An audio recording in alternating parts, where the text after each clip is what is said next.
our borough and the government of our borough. His follow-through was second to none. So I congratulate him for that, and I know I embarrass him sometimes for saying that, but I recognize the ability that he had within him. And the work, he didn't come to a meeting with half answers. No, they were full answers. They were detailed answers. They were like the answers my wife would give you when I would ask her a question. And 20 minutes later, she'd still be answering the question. You know, you ask me the same question, and I say yes, and I maybe give you half a sentence. But no. There are some people who are great in giving detailed answers, but John's answers were always very substantive. He played a leading role outside the office in fighting over development on City Island. He's worked very hard to increase funding for local parks and for libraries and playgrounds across the Community Board 10 area. He's active in the 45th Precinct. He's an officer there. And he championed the Stand Up to Violence campaign initiated by Senator Klein in the East Bronx. He understands government, he understands community, and the Chamber understands that his ability that he's shown over the last several years is an ability that's worth recognizing today. So today the Chamber of Commerce honors John Doyle, and ask him to please step forward.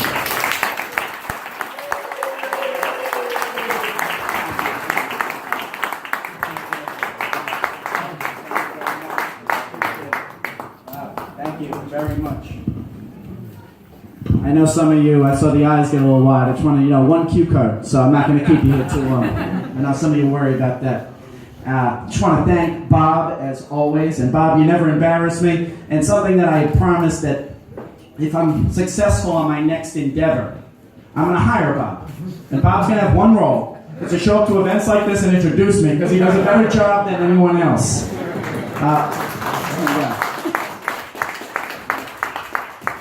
I also want to thank Nunzio and Joe in particular. When I got to Jacoby, they were telling me when I first got there that this big annual gala every year, it's the first Thursday of May, if you haven't got a chance to buy your tickets, shameless plug, that funds our auxiliary. And they wanted to honor somebody who they never got to say yes.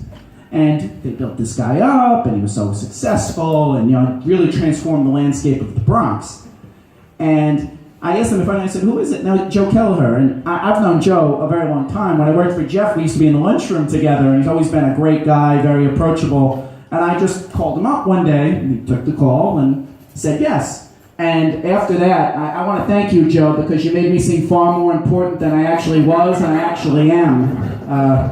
Very kind of you. And much like Joe, I would just say that, and it's not just an Irish thing, but the kindness that our people have shown to strangers and to people who have shown up on their door has always been something that has stayed with me. And particularly here in the Bronx, I just want to thank Bob Nolan, who I've already went into. Bob, if I'm successful, you're my Kellyanne Conway. I hope you'll take up that role very seriously.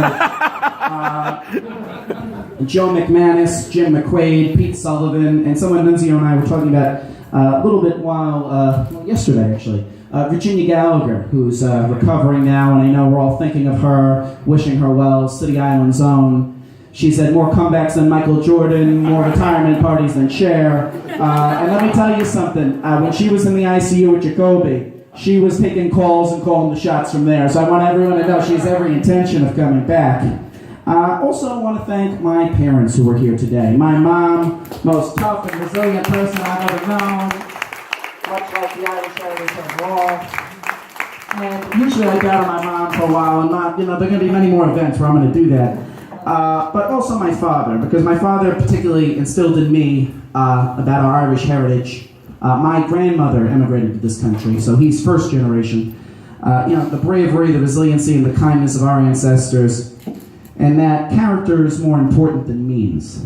And he's always got a thing that he's always saying to me, and I want you to know, Dad, sometimes it does break through. Don't tell me, show me.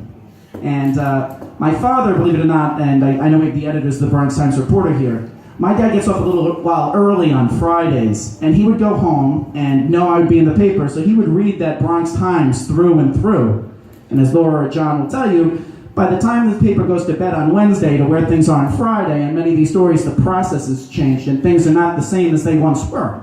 And my father, the Tim Russert that he is, would be there and be like, you know, John, you said this to the paper, and you're telling me this now, so I want you to know that if I am successful, he'll probably continue to call the shots in that regard. And again, our story is not much different than anyone in this room, because we're all immigrants here. Primarily, I didn't see any Native Americans, so...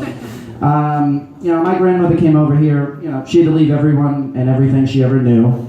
And, you know, you weren't handed a better life, but you had to work for a better life. And I would just say, today, that story continues. The names have changed. The faces are a little different. But the stories are still the same, and the values have carried on. And that's what made America great to begin with. Thank you.